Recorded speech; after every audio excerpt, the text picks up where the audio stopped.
Hi friends, இன்றைக்கி நாங்கள் என்ன செய்ய வந்தோம்னா எங்கள் வயக்காடு இருக்கும் பார்த்தீங்களா, அங்கே அறுவடை செய்யறதுக்கு தான் வந்தோம். அறுவடை செஞ்சு என்ன அறுவடை செஞ்சோன்னு பார்த்தீங்கன்னா, நானே காணிக்கிறேன் இருங்க. நான் இந்த இது பூசணிங்க. நான் இப்போ பூசணிக்காய் தான் நாங்கள் அறுவடை செஞ்சோம். பார்த்தீங்களா, நான் பூசணிக்காய் மேலே ஏறி உட்காந்துட்ருக்கிறேன். அப்பா என்ன செய்வாங்கன்னு தெரியல. பார்த்தீங்களா, இதான் எங்கள் பூசணிக்காய் தோட்டம். பார்த்தீங்களா, அப்புறமா இங்கே பார்த்தீங்கன்னா இது எங்கள் தாத்தா வயக்காடு தான். அங்கே தான் வந்திருக்கோம். பார்த்தீங்களா, நல்லா பாருங்கள், நல்லா தரமான வெயிட்டில் இருக்குது. பார்த்தீங்கன்னா இங்கே கூட ஒன்று நிறைய பறிச்சுட்டு போடுறோம். அவங்களாம் ஒவ்வொன்றா பறிச்சுட்டு போடுறாங்க. நான் சும்மா இவ்வளோ நேரம் நானும் வேலை செஞ்சுட்டு தான் இருந்தேன். சரி, கொஞ்சம் ரெஸ்ட்டு வரலான்னு சொல்லிட்டு வச்சுருக்கேன். பார்த்திங்கன்னா பூசணிக்காய் நல்லாவே இருக்கும். பார்த்திங்களா, பூசணிக்காய் வெயிட்டு சூப்பர் வெயிட்டு ஃப்ரெண்ட்ஸ்.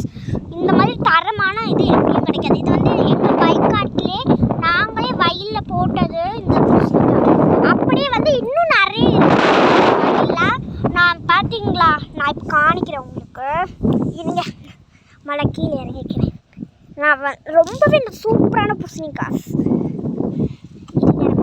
உங்கள் ஊரில் இந்த பூசணிக்கான்னு தான் சொல்லுவீங்களா, இல்லை வேறு ஏதாச்சும் சொல்லுவீங்களான்னு தெரியாது. எங்கள் ஊரில் நாங்கள் இது பூசணிக்காய் தான் சொல்லுவோம்.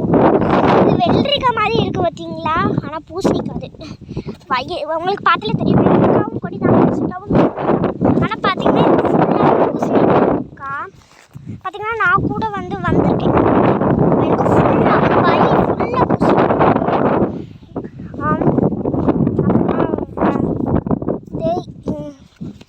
இதுதான் எங்களோட பூசணிக்காய். பார்த்திங்கன்னா இவ்வளோ பறிச்சிருக்கோம். இன்னும் நாங்கள் பறிப்போம். பார்த்திங்களா, எவ்வளோ பறிச்சு வச்சுருக்கோன்னு. இவ்வளோ பூசணிக்காய் பறிச்சு வச்சுருக்கோம்னா கடைக்கு கொடுப்போம். கடைக்கு கொடுத்து காசு போவோம். பார்த்திங்களா, அம்மாலாம் தூக்கிட்டு வந்துக்கிட்டு இருக்கிறாங்க. தம்பி தூக்கிட்டு வந்துட்டுருக்குறோம். எல்லோரும் தூக்கிட்டு வந்திருக்காங்க. அப்பாவும் சில இதெல்லாம் தூக்கிட்டு வந்தாங்க. சரி அப்படின்னு சொல்லிட்டு நான் உட்காந்துருக்கேன். டாட்டா ஃப்ரெண்ட்ஸ், இந்த வீடியோ பிடிச்சிருந்துச்சு.